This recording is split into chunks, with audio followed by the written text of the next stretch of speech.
Jabatan Agama, Polis dan SKMM akan bincang isu kalimah Allah. Meta dan TikTok beri komitmen keselamatan kanak-kanak dalam talian. Individu guna identiti kaja daftar padu mohon maaf bila institusi Raja Melayu, Cagubat dipanggil ke Bukit Aman, tukar nasi kepada ubi kayu, syahid dakwa Johari Angkuh. Polis kenal pasti suspek tembak anggota maritim Malaysia. Parti Sosialis Malaysia gergaji minimum dinaikkan lagi. Kerajaan Madani salur RM230 juta kepada Terengganu dan Kelantan. Bekalan beras cukup, jumlah stok lebih 1 juta tan metrik, harga ayam seluruh negara murah menjelang Aidilfitri.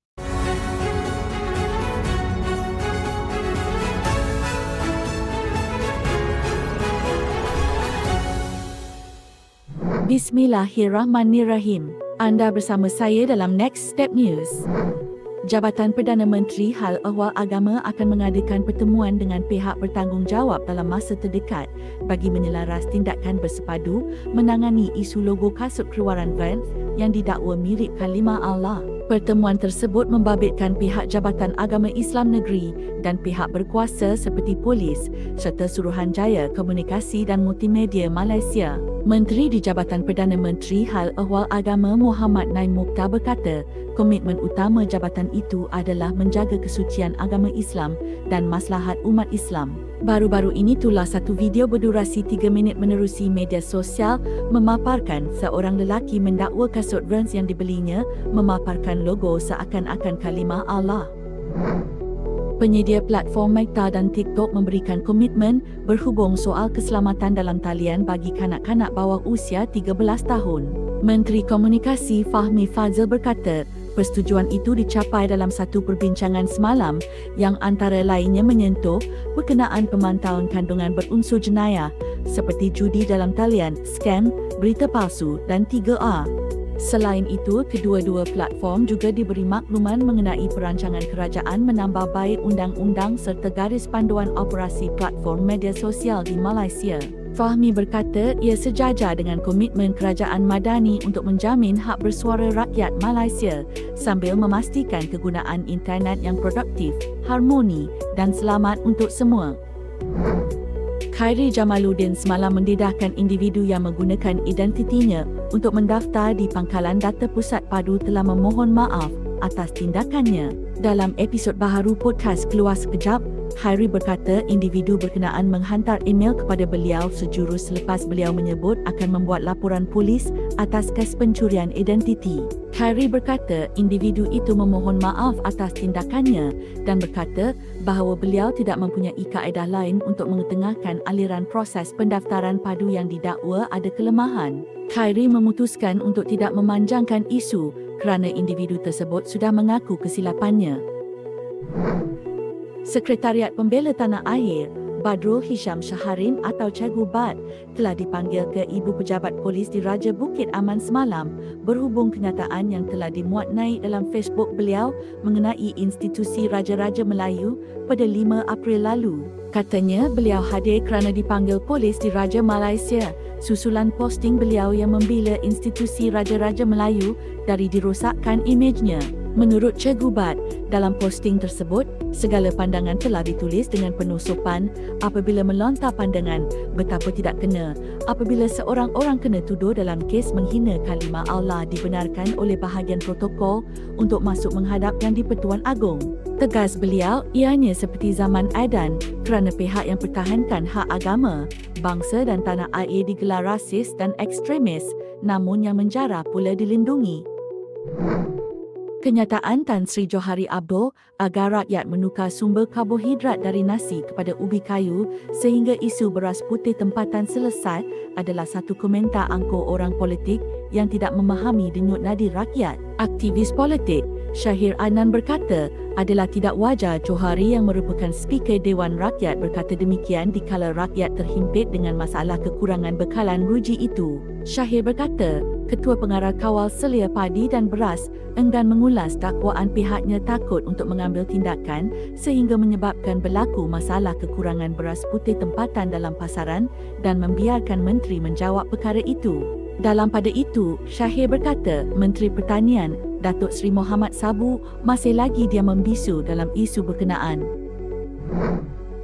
Polis sudah mengenal pasti seorang daripada 3 suspek yang dipercayai terlibat dalam kes tembak 2 anggota agensi penguatkuasaan maritim Malaysia ketika operasi rondaan OPCAS pagar laut dijalankan di perairan Kunak pada jam 8.30 pagi kemarin.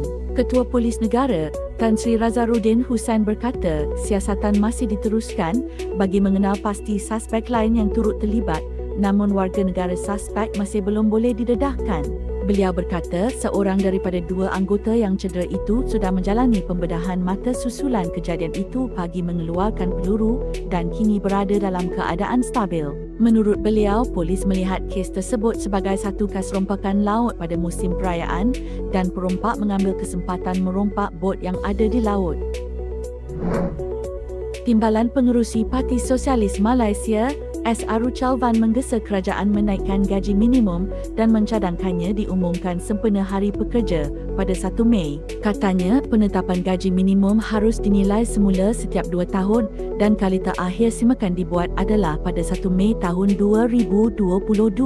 Aruchalvan berkata kenaikan dari RM1,200 kepada RM1,500 sebelum ini tidak dapat dinikmati semua pekerja. Ini kerana pekerja yang tidak cukup pengalaman 5 tahun hanya mendapat manfaatnya pada 1 Julai tahun 2023. Kerajaan Persekutuan telah menyalurkan wang ehsan berjumlah RM172.3 juta kepada Kerajaan Negeri Terengganu dan RM58.6 juta kepada Kerajaan Negeri Kelantan pada minggu lalu. Kementerian Kewangan berkata wang ehsan itu bagi membiayai komitmen emolumen kerajaan negeri di samping bayaran RM103.1 juta untuk obligasi Kerajaan Negeri Terengganu kepada kontraktornya. Perdana Menteri Datuk Seri Anwar Ibrahim yang juga Menteri Kewangan berkata Kerajaan Madani komited memastikan wang ehsan dikhususkan untuk manfaat negeri Terengganu dan Kelantan dengan keutamaan kepada perbelanjaan yang benar-benar membantu rakyat Terengganu dan Kelantan. Sementara itu, Pengerusi Jawatan Kuasa Kerja Raya, Infrastruktur, Air dan Pembangunan Luar Bandar Negeri Kelantan, Izani Husin berkata, peruntukan sebanyak RM83.5 juta daripada kerajaan persekutuan tersebut akan dimanfaatkan untuk membaiki kerosakan jalan raya di seluruh negeri. Bekalan beras dalam pasaran dijamin mencukupi untuk keperluan rakyat Malaysia, kata Kementerian Pertanian dan Keterjaminan Makanan. Menurut kementerian itu, pengedaran stok beras putih tempatan sedang giat dijalankan dan penurunan harga beras putih import di antara RM2 hingga RM3 turut dilaksanakan bagi menampung keperluan para pengguna. Sehingga kini, stok fizikal beras negara adalah sebanyak 1,096,964 tan metrik, termasuk 290,000 tan metrik stok penimbal beras. KPKM menambah, jumlah stok fizikal beras negara berbanding jumlah penduduk adalah antara yang tertinggi dan terjamin di rantau ini. Seorang lelaki melakukan tinjauan di Facebook miliknya bertanyakan kepada semua pengguna Facebook untuk berkongsi harga ayam di kawasan masing-masing. Seperti yang dijangka, rata-rata memberitahu harga ayam dijual sekitar RM7 hingga RM10. Di Maiden contohnya, harga ayam dijual sekitar RM7.80 di seluruh semenanjung Malaysia. Sebahagian besar pasar raya di seluruh negara menyediakan bekalan ayam dengan harga yang amat murah menjelang sambutan Hari Raya Aidilfitri 10 April ini. Lelaki itu turut memuat naik 40 tangkap layar komentar warganet yang berkongsi harga ayam di kawasan mereka. Orang ramai berpuas hati dengan usaha kerajaan melakukan pemantauan sehingga tidak berlaku pencatutan harga ketika musim perayaan. Sekian untuk edisi kali ini. Terima kasih kerana terus setia bersama Next Step Malaysia. Assalamualaikum.